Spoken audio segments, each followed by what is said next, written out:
Good morning. I'm in the woods with Muttley. It's Sunday morning. I'm having some thoughts about timelines and the various starts and stops that we've had over the past few years. And I'm becoming aware of these very specific moments throughout my own journey where it was like I was at some type of crucial juncture and I was building all of this energetic momentum and then reached this threshold and accidentally gave my power away by, at that moment, switching back into a less conscious mode of being that is not up to par with the level of consciousness that you need to anchor in fully executed timeline shifts. And I feel like that can be misinterpreted, so I'm going to break it down a little bit.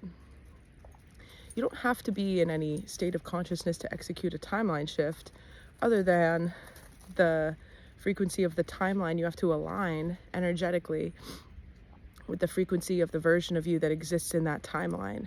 So if it's a timeline where you have different responsibilities, different levels of freedom that you can use your time any way that you please within, and you're in a different lifestyle of sorts, you need to draw aspects of those behaviors and those embodiments towards you with your intention by migrating certain new behaviors into your life and getting rid of others, and then also just believing. I think that it's like 80% belief, 20% action. And so these times in the past, I'm realizing them for what they were in a way that I couldn't see them at the time. And it sort of feels like meant to be, obviously. Like, I always feel that, especially when I have a realization about something that I couldn't riddle out before, and then it makes sense to me later. I'm like, it's meant to be that I would have that realization now and be in darkness about that part of my journey for so long. Those things always make sense because it's divine timing. Those are the types of things that are completely out of our control. And so if they don't make sense, I always think that we just have to wait a little bit longer, because there's another puzzle piece that the universe has not provided yet, and it will make sense eventually.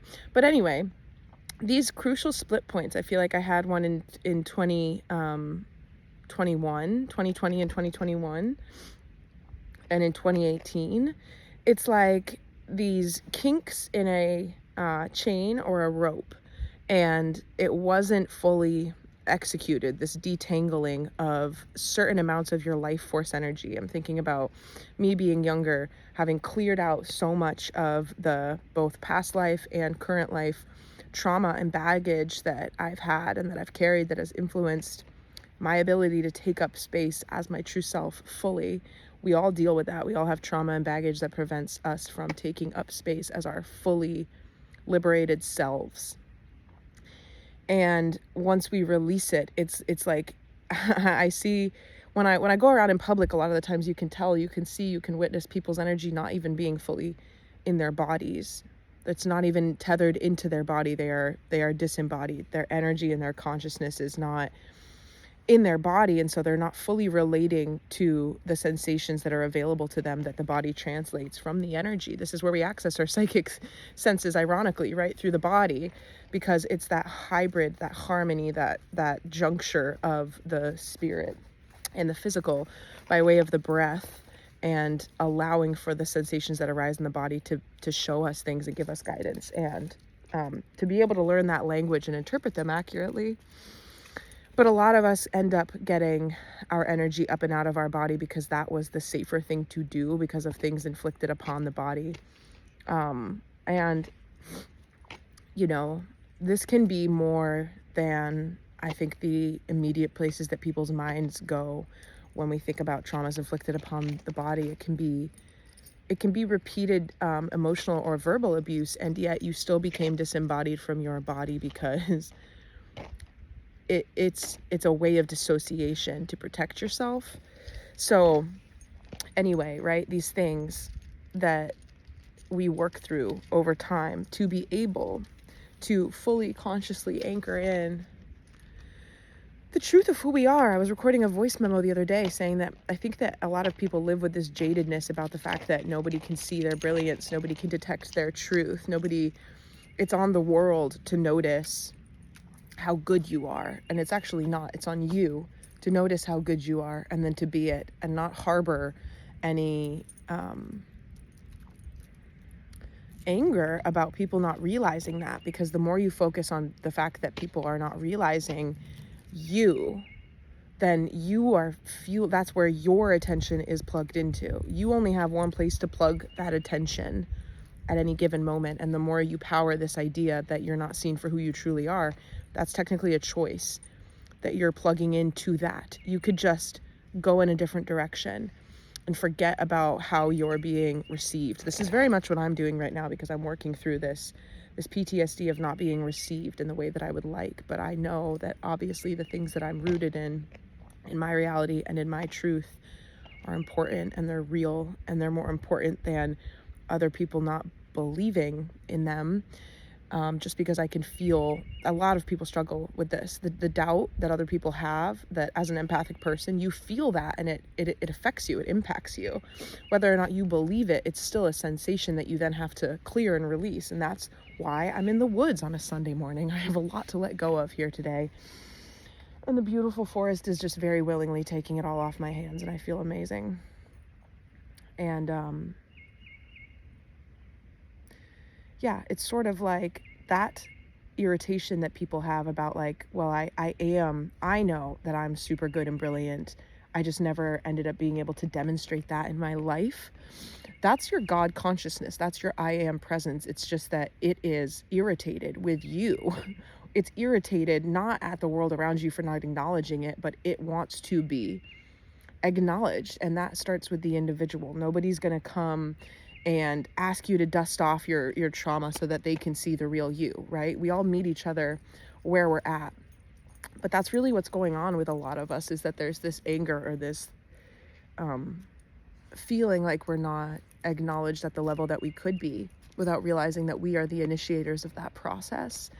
And I've done a ton of work to not think about, which is very hard because it comes to me psychically, not think about the opinions of others, and just execute and just go forth and anchor in, be that tipping point that anchors in the belief around what you're doing and what you believe in and what you have going on, because you're you. Why are you catering to the preferences of others? A lot of the people that send those projections your way have not done nearly as much healing as you. That's why they don't understand. And we have to live and let live. It's very, very hard to be in the position of the person who's receiving the projections, because not only are you letting them have the wrong opinion about you because you cannot change it, but you're actually transmuting that energy. Something that Bashar said in one of his channelings that was really important, really influential over the way that I've been thinking about all of this stuff, is that if there is somebody in your audience, they're there for a reason. They simply wouldn't be attracted by your vibration if they weren't meant to be there. They are gaining something from it, or you are gaining something from it, whether or not both or either party is conscious of it. And the people that are meant for your content need you to continue to show up regardless of who's not. So it sort of liberates you from trying to manage the reception of your content and your information in a way that helps you focus on why you're doing it in the first place. And I kind of touched on this the other day, just talking about like how it's just hard for me to ever think about, like with the YouTube channel, it's very dance monkey to me. I almost am glad, although I would love it to get a little bit more traction eventually, that's not really for monetization for me. It's for the fact that I think it's good information that people could benefit from. But having to, once you have a monetization platform, you have to keep up with it. And it's like, I don't produce at that rate. Like, I'm not going to just conjure up and connect and put through channeled information. It's not the way that I operate. I have to do things in a way that sticks to the timing and the guidance that I'm moved to work with. You know, it's not every day that I get a big piece of info that's collective that I want to bring forth. And I'm not even, at this point at least, capable of doing that. I have to balance my own energies. But, and I'm also like always trying to play both sides. It's totally fine to be able to share the guidance that you bring through and monetize it and have that regularity. But as far as like thinking about, like, it makes me think about this debate that I saw in the comments of Emilio Ortiz the other day. I love Emilio's podcast, Just Tap In. He has a lot of like gifted psychic, channeler, who knows, CIA, government, lots of different people, topics on that podcast. And a lot of I've commented on this, like, but not for probably a year and a half. I feel like I was talking about this a lot more a little while ago. But a lot of people have very clickbaity titles, and they have no reason to. I find it very engaging content, and I'm very turned off by any type of content that's like, you must click this now, because that's just like, I'm like, don't tell me what to do. I will decide.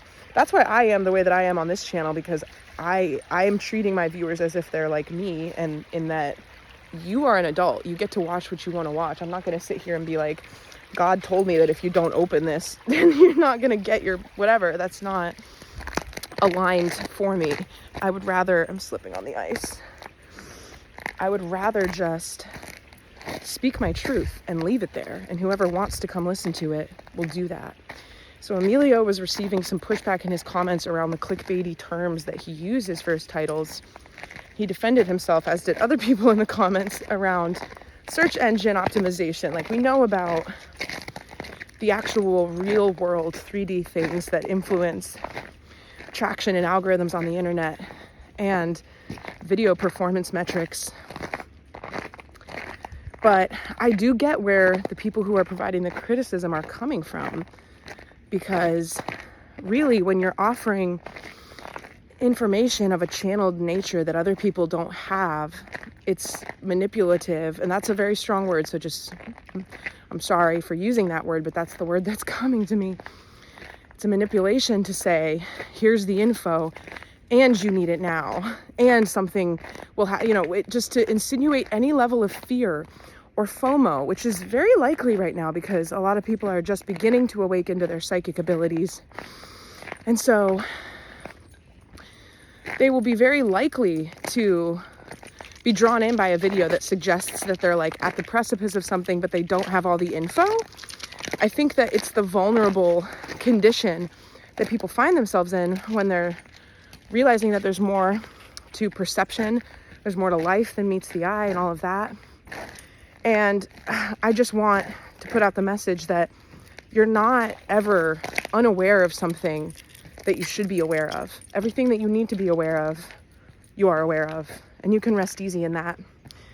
That's sort of my primary critique of the videos and the thumbnails, because like, yeah, it's like anybody on the internet trying to guide people to their content. You have to be able to create engaging stuff and blah, blah, blah, but also understand how that can affect someone's psyche, right? I'm thinking about somebody feeling like they need to show up and watch somebody's videos every single day, and if they don't, they won't have the information that they need.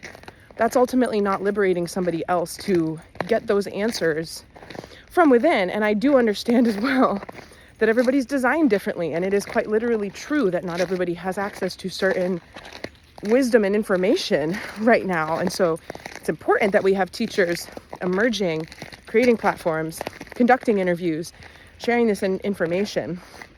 But yeah, I just thinking about that. Because if we're talking about like controlling people's perception, yeah, one could say I'm sorry, picking burrs off my jacket. It's not his job to manage the expectations or the opinions of the people that are telling him like, this is misleading content, it says urgent, it says prophecy.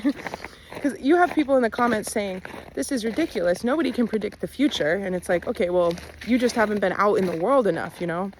You need a little bit more culture to understand the footprint of human history, where we've been, where we are. There's lots of stuff woven into the collective human history around oracular gifts, divination, and prophecy. So for a person to just be like, nobody can do that, that's impossible. Just because CNN hasn't told you so doesn't mean it's not possible. We have a river crossing approaching, so I'm just gonna give my attention to that situation. Oh my God, it's so icy out here today. It's like a slick ramp of ice. My little doggie's doing so good. I'm very proud of him. He's so cute. I ask him if he's doing good with the ice, and he just sort of like speeds up to demonstrate that he is doing just fine. He doesn't need me. so interested in demonstrating his abilities, even when he's blind. I'm so proud of him. All right, so just to wrap this up, that whole idea about these crucial split points where you felt, here, literally the most perfect object I could come across to prove my point. Spiral ascension stick. Okay, so you're moving up these spiral twists of your own life, and with each turn, you get another set of opportunities that are less dense karmically from the information that you've freed to become a closer alignment. Do you see how with any spiral there would be an axis going straight through this shape? That could be like the one true path, but because of the nature of reality and all the particles bouncing around and nothing is set, spiral motion provides a vehicle for things to expand in. That makes sense. It can't just go without a pattern or a shape. And so every time we pass a new rung on the ladder, we are evolved. And a lot of people who are not actively engaged in their ascension processes will have cycle repetitions. I gotta kind of get on my butt. They will have cycle repetitions, phases and chapters of their lives that look remarkably similar because they're not actually shedding any energetic density. And a part of me wants to say, it's impossible to not ascend a little bit. That's true, but are you, I heard a really good analogy the other day about phase states, like in chemistry and the sciences, where like if you're heating water and then it gets to the point of boiling, that's because it's about to do a phase state change. It's going to become gas.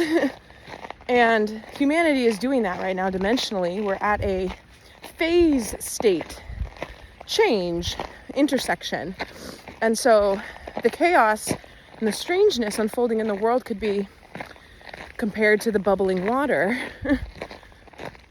And I liked that analogy because there's an ability to move within the dimensional realms vibrationally without fully moving from one dimension to the other.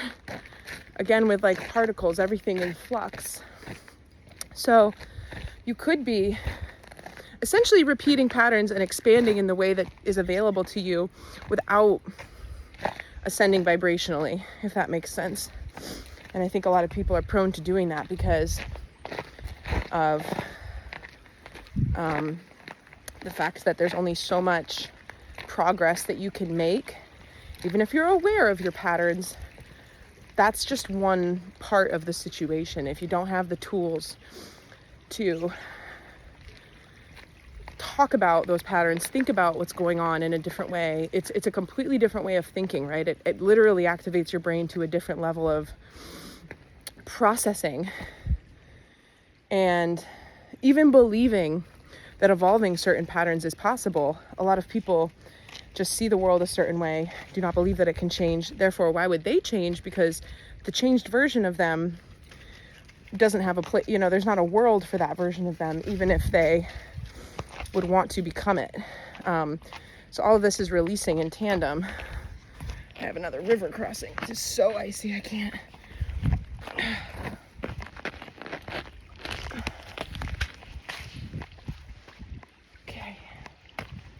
Okay.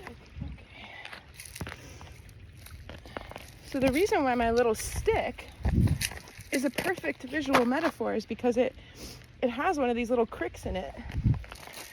It has this little,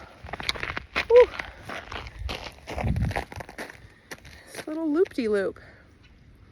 This little loop-de-loop. And I feel like I'm realizing that there are certain years, and I think other people realize this too, but everybody's a unique snowflake. So I think a lot of these weird consciousness shift points are going to take place collectively at the same places. Like for me, I mean, it's ever since 2012, right? There's been things happening ever since 2012 that I could point out. So we'll just leave it at that, because I have my own sort of punctuation marks along the journey of the years that have unfolded since then. But basically, we would look at this and say, it's an interruption to the perfect spiral pattern. This doesn't belong there. That's not how it is, right? It's, again, thinking about the efficiency, and this is observed in lots of different, like in architecture again, thinking about the efficiency of the curved line and geometry over the harsh angle. This is just a way for the expansion to continue in a way that keeps it replicating and developing, but in a completely unique way every time. So these moments where we were very close but didn't quite do it, and I don't even know what that is, do something or make some change or successfully anchor in something via the art of manifestation, and then it didn't happen, right? It's like a loop out of time, but it's a way through the energetic expansion of all things and all matter. It's a way to keep you on your timeline, and it shows us that you can essentially deviate in whatever way you want with your free will from what it is that you have been told that you're doing or feel like you should be doing. I mean, a lot of the times what people have been told that they need to do and what they feel like they should be doing is the exact toxic pattern that is keeping them from evolving when they go around their many spiral ascensions, because that whole thing was built in the matrix reality that's not founded on organic templates of energy expansion. And so all that means is that there is no potential for that system to expand, and that what we have been told about, you know, the American dream under this capitalist hegemony is not, it's not going to work, right? It isn't going to work. And I'm one of the people who believes that it was never meant to work, and that the whole thing was launched and designed to maybe work for a little bit, for a few generations, and eventually end up here to facilitate a different kind of agenda. It's been baked into a much grander plan than people are aware of. And I think also just observing little things, collectively happening, that it's fine to say that wasn't intentional, but it still is a collective manifestation that's occurring. The reason why you can't have any expansion in a life, in a world that is based off of the matrix, is because the matrix reality is full of reversals. So it has lots and lots and lots of truth woven into it around, all right, how am I going to do this? I'm going to have to jump.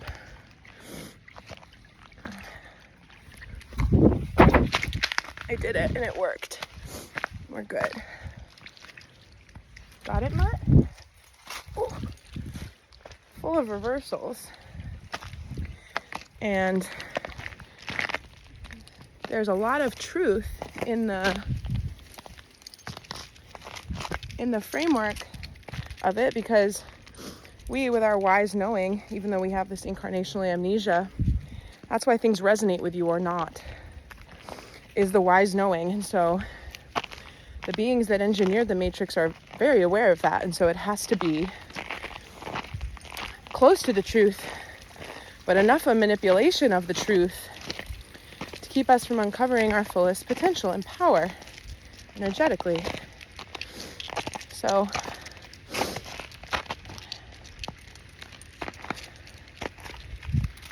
the rules basically keep anybody from acknowledging the magic that lives within them. It's a closed loop. Sorry, I'm trying to get out of nice again. Okay. So those are my thoughts today.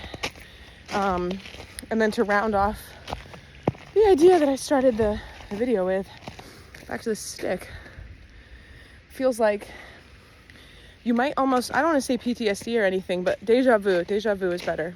You might be having deja vu to different periods of time where you were in a loop like this And I am here to tell you that you're not in a loop. You're on your main path, and there's a convergence of all of the times you did go off on little offshoots.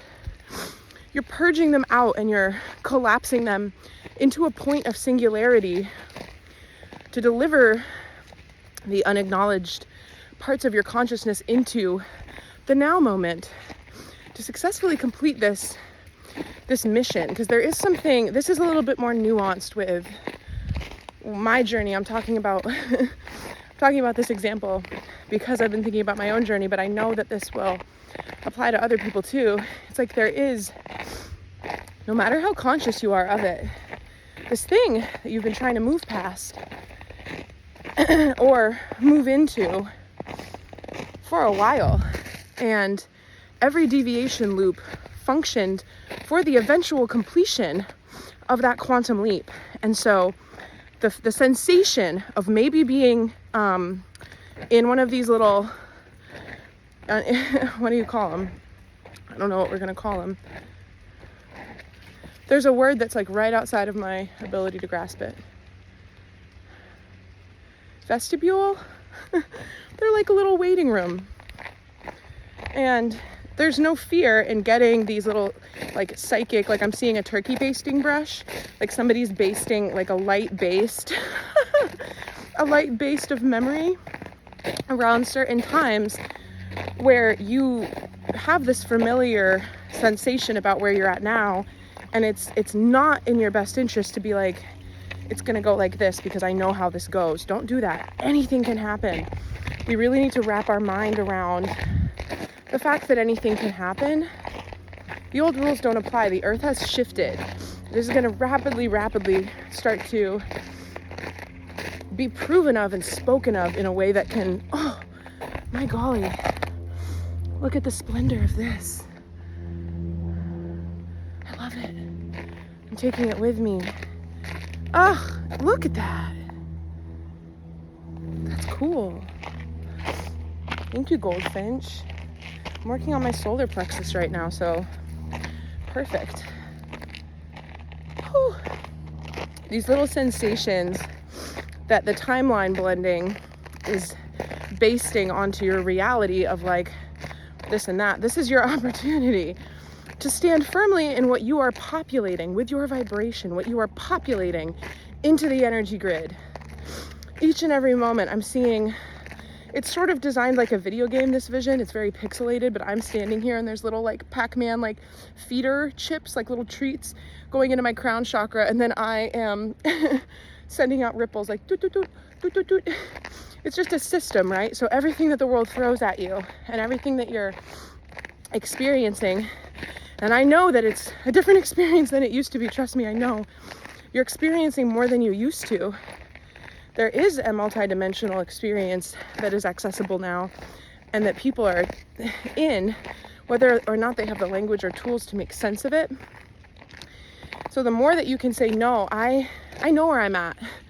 I'm in this timeline where I do this and where I am this and where this is what I do. This is what I no longer am. Like all of this, you set the terms of that. And I have said this in the past, but as far as manifesting goes, the same stuff is not going to work for each person, especially because a lot of people do have past life gifts and stuff that they know how to use more than they even know that they know how to use them. It's stuff that they're doing that they've relied on, actually, because it's the gifts and the impulses and the things that come to them most naturally, but they haven't like harnessed its true power yet. So not everybody is the same way. I'm very verbal. I'm very I write a lot. I affirm these things, but that doesn't have to be how it is, as long as you know it. And whatever you have to do to get yourself to be emanating that vibration, then that's how you break out of any type of fear around the fact that this isn't what you think it is, because it is. The feather told me, this is what you think it is. You just have to be the one against all of these different forces. There's a lot of things in culture too. You'll notice this in Hollywood, in the media. They thrive off of loops and cycles. And it's done on purpose. We have the same cast of characters getting filtered through. Even the dramas that exist off screen, all of that is highly charged for distractionary purposes against the public as well. And there's a reason why, like, one of my good examples is Jennifer Lopez and Ben Affleck and the other guy. Who's her other man? Is his name Ben too? Doesn't matter. Literally doesn't matter.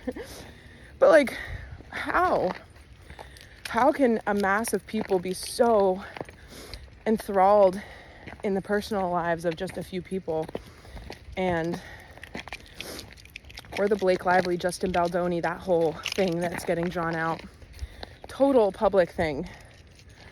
Totally a media free-for-all. I'm not saying that they don't actually have beef in real life, but the choice, never forget that it takes a ton of money to put anything on the screen for mass public consumption. So the choice to have that be what we're being shown is intentional. Yeah, I think that's it. And I'm grateful to the universe for showing me this stick today, because I really do like this analogy. I think sometimes there's analogies that get us close but not quite. Excuse me. And this is like that, I guess. Everything's close but not quite. But it's pretty on the nose as far as you're not off-roading. The nature of your own expansion was designed to accommodate these things. Like, it's quantum physics. I will draw it for you when I get home. So I hope that helps somebody today. Today feels incredibly cool. Very cool. It's Imbolc, which is the halfway point between the solstice and the equinox in the winter season. And I was talking to somebody last night, and I had a vision about the equinox in March as being this dimly lit, like, witch's cottage in the woods. And we will collectively go through a lot between now, February 2nd, between now and the equinox in March. And when we get to that equinox, it'll be like we are taking refuge in this dimly lit cottage that showed up on the horizon to take us in and let us fuel ourselves with the warm broth from this mysterious woman's cauldron. But like, the whole world together will replenish and refuel on broth. That was the vision that I got. So there's a journey. We're in for a journey. Some type of big slog that will leave us feeling like a little bit depleted, but there is no fear. There is no fear in that, because again, you have everything that you need to put your attention where it's going to serve you right now. And all of the changing stuff, all of the shifting stuff is necessary. I'm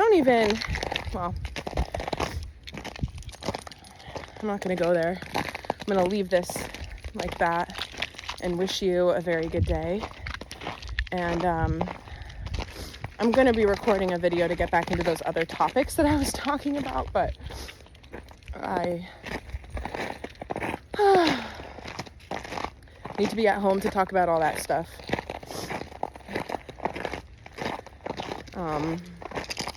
Last thing I'll say is that it's extremely important for sensitive people and empaths to get outside. I haven't been doing it enough. I have not been getting outside enough because it's been really cold, but that's not a good excuse. And it's important for my body and my body's energy to be able to ground, or else I feel like I'm gonna freak the fuck out, because I carry so much of other people's energy, and I am consciously transmuting stuff that is sent my way on a very regular basis, and the earth just expedites that process and I'm seeing somebody get a new kind of like spring enforced footwear that's like a knee brace too. Like, it takes all of this strain off of what you have to shoulder the burden of energetically. And so today I feel amazing being out here, but I'm being reminded that I need to continue to get out here. So I don't know who needs to hear that, but even though it's cold, I promise you, your mental health will thank you. Your body will thank you. I am fine. The choices that the things that you do, no, let me say it like this. The position that you're in 3 months from now will thank you because of what you were capable of doing compared to what would have happened in the place you would have put yourself into if you had just holed up. You know, sometimes we have these comfort calls, and our body and our mind and everything is telling us, like, just go back to bed. Like, you can't, you know, you need to rest. This isn't the time. That is accurate much of the time. We are in really, really exhausting times, but if that's what you do every single time, then you're shutting down your body. You have to take it as a balanced act where sometimes you are in deep restoration and other times you are in exerting mode, and you can apply yourself and you can get up and you can push yourself, even though it's freezing outside, to go outside, just because it will help your energy to stay in balance to do that. So yeah, important. Even if you don't feel any type of way actually being out in the woods, I do. I said some invocations out there, and I was really wanting to ground myself, and like all my legs were completely tingly. My spirit guide said, put your arms over your head and we'll do this body scan. We'll help tether you in from the soul star chakra all the way down. So I put my arms up, and like, I can feel the energy migrating. I can feel the shifts. I can sense that there is work being done on me and for me. And I let that happen. And it's pretty, it just feels like a very low maintenance thing, because once you establish a connection like that, then you don't have to have any instructions or rules. You just go where you're guided to go. And once you get there, you'll know what to do. Okay? Keep spiraling.